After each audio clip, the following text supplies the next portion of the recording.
ٹیپو سلطان انگریزوں کے خلاف ہندوستان میں آخری امید تھی اور انگریزوں کو اس خطرے کا پورا اندازہ تھا، تو وہ اس کو ختم کرنے کے لیے 60,000 فوج لے کر اس کے قلعے کے سامنے آ گئے اور بمباری کرتے کرتے وہ جیسے ہی واپس جانے والے تھے کہ ٹیپو سلطان کے غدار پرائم منسٹر میر صادق نے پوری فوج کو قلعے کی دیوار سے ہٹا دیا اور قلعے سے ایک سفید جھنڈا لہرایا۔ ایگزیکٹ اسی موقع کا انگریز انتظار کر رہے تھے۔ وہ ساری فوج لے کر قلعے کے اندر گئے اور ٹیپو سلطان کو مار دیا۔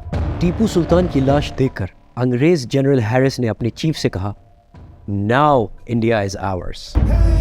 ٹیپو سلطان کے والد ان پڑھ تھے، لیکن وہ اپنے بیٹے کو اعلیٰ تعلیم دینا چاہتے تھے، تو انہوں نے ٹیپو سلطان کے لیے فرانس سے فورن ٹیوٹرز منگوائے اور ماڈرن تعلیم کے ساتھ ساتھ دینی تعلیم بھی تھی۔ ٹیپو ایک ہینڈسم، بہت ہی highly educated and well trained teenager بنا اور بہت ہی جلد حیدر اسے صرف 15 سال کی عمر میں اپنے ساتھ جنگوں میں ایز این ایڈوائزر لے کے جانا شروع ہوا اور بہت جلد حیدر ہندوستان کے سب سے طاقتور رولرز میں سے ایک بن گیا۔ ٹیپو سلطان ایک بہت ہی نیک مسلمان تھا اور اپنی ایڈمنسٹریشن میں ہندوؤں کو پوری نمائندگی دی تھی، لیکن بعد میں جب انگریز جنگ جیت گئے، انہوں نے ٹیپو سلطان کو ایک ظالم حکمران کے طور پہ پیش کیا اور کہا کہ کیسے ہم نے میسور کو ایک ظالم حکمران سے بچایا۔ Tipu Sultan modern rocket system کے سب سے بڑے انوویٹر تھے اور جب یہ نواب بنے تو انہوں نے پر کیپٹا انکم، مطلب ایک عام آدمی کی کمائی کو 5 گنا بڑھا دیا۔ انہوں نے میسور کی سلک انڈسٹری کو بھی لانچ کیا اور میسور میں ٹیکسٹائل انڈسٹری کا بوم آ گیا۔ ان شارٹ، ان کی لیڈرشپ میں میسور ایک بہت ہی بڑی اکنامک اور ملٹری طاقت بن گیا۔ ٹیپو سلطان کو بہت جلد سمجھ آ گیا تھا کہ انگریز ہندوستان کے لیے ایک بہت بڑا تھریٹ ہے۔ اسی وجہ سے ان کی زندگی کا سب سے بڑا مشن ہندوستان کو انگریزوں کی غلامی سے چھڑانا تھا۔ اب ٹیپو سلطان کا پلان بڑا سمپل تھا، کسی طریقے سے اپنے امپائر کو ایک مضبوط امپائر بناؤ اور کسی طریقے سے ان ظالم انگریزوں کو ہندوستان سے بھگاؤ۔ تو اس نے پوری دنیا کے لیڈر سے مدد مانگی، مغلز، آٹومنز، چائنا، پرشیا، عمان، سب سے، لیکن صرف فرانس نے سپورٹ کرنے کا کہا۔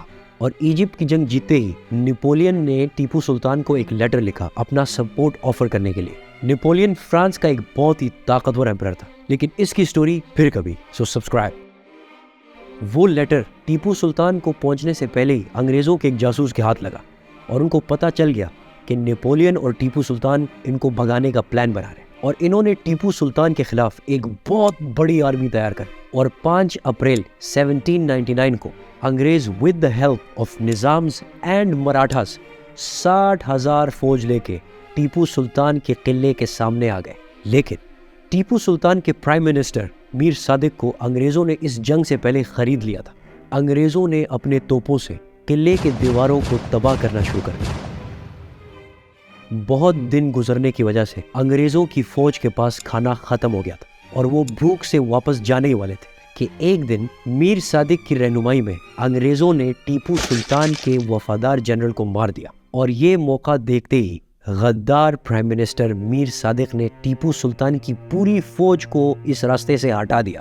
ایگزیکٹ اسی موقع کا انگریزوں کو شدت سے انتظار تھا۔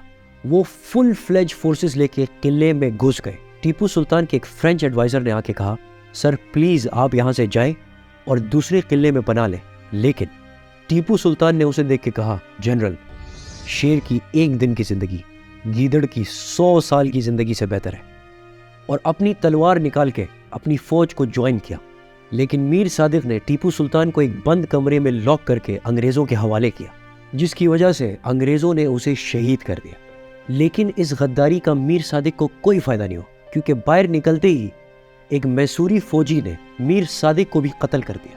میسور کے لوگوں نے انکلوڈنگ بچے، بوڑھے، عورتیں، سب نے میر صادق کی لاش کو قبر سے نکالا، اس کے ٹکڑے کیے اور ایک جگہ پہ لٹکایا۔ 2 ہفتے تک پتھر اور جوتوں سے اس کی لاش کو مارتے رہے۔ آخر کار نئی برٹش گورنمنٹ کو اس کی لاش بچانے کے لیے اپنی فورس بھیجنی پڑی۔ آج بھی لوگ اس کے مزار پہ صرف اس لیے جاتے ہیں کہ اس کے قبر کو جوتے اور پتھر مار سکے۔ ٹیپو سلطان کو مار کے انگریز اتنے خوش ہوئے کہ انہوں نے پورے برٹش امپائر کو ایز اے سیلیبریشن چھٹی دے دی کیونکہ ٹیپو سلطان انگریزوں کے خلاف ہندوستان کی آخری امید تھی، اور ان کے توپ آج بھی انگلینڈ میں ایز اے ٹرافی رکھے ہوئے۔ اور ان کی شہادت پہ انگریز جنرل ہیرس نے اپنی چیف سے کہا، ناؤ انڈیا از آورس، اب انڈیا ہمارا ہے۔